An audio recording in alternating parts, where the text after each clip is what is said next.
Kushtetuta e përcakton Maqedoninë si shteti i popullit maqedon, kurse shqiptarët i vënë në rang me pakica tjera.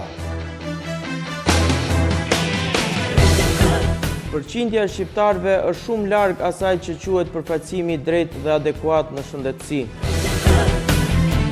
Të gjithë qytetarët dhe kombet duhet të jenë të barabartë para të drejtës dhe institucioneve shtetërore. Ne në asnjë mënyrë nuk do të pranojmë që të quhemi 20%.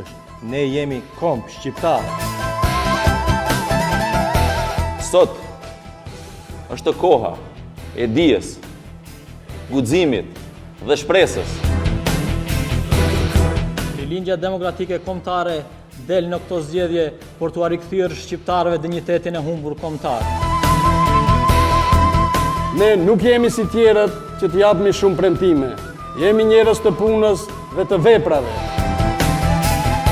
Rilindja demokratike kombëtare është një mekanizëm që e përçon zërin ton, si dhe një alternativë për integrimin e drejtë të femrës shqiptare në Maqedoni. Të kthejmë dinjitetin e shkollave si tempul i shenjtë i diturisë dhe ardhmërisë së një kombi. Ne do të angazhohemi për ndaljen e eksploatimit të resurseve materiale nga regionet shqiptare dhe ato do t'i vëmë në funksion të po atyre regionet.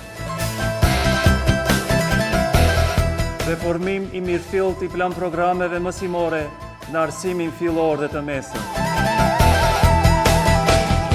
Të jetosh një jetë të shëndosh, do të thotë të realizosh një politikë të shëndosh.